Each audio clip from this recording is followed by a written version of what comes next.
And in the consolidation phase, you're really helping learners put their information that they've learned into their own context. How will I use this in the real world? And there's basically two things that need to happen. One is conducting debrief and reflection activities. And the second is to ask questions, usually at the end of the day, to check their recall and check their understanding. So at the end of the class, what needs to happen here?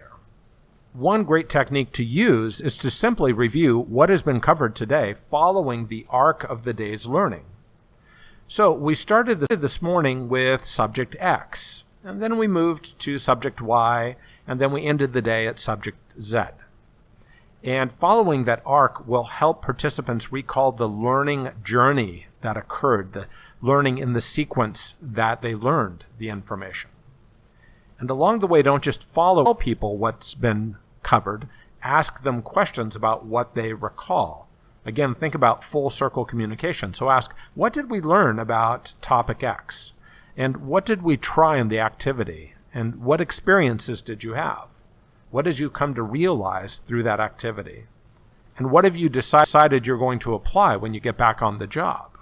So this is helping them recall everything they've learned.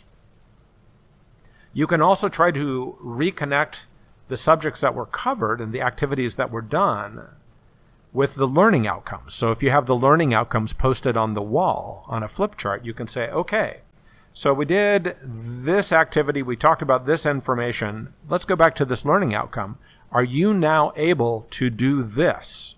How confident are you of your ability to do it?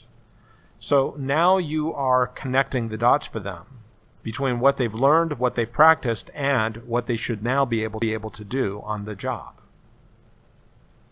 You also want to go and check the parking lot. That's the flip chart that you used to capture any information or questions that were brought up that maybe you chose not to cover at that moment or did not have the answers for. And just make sure that the parking lot has been emptied and addressed.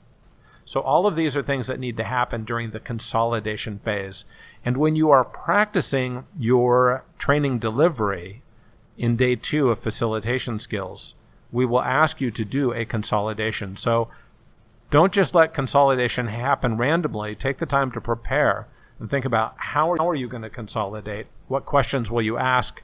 And what will you do to help learners connect the dots and put the information into context?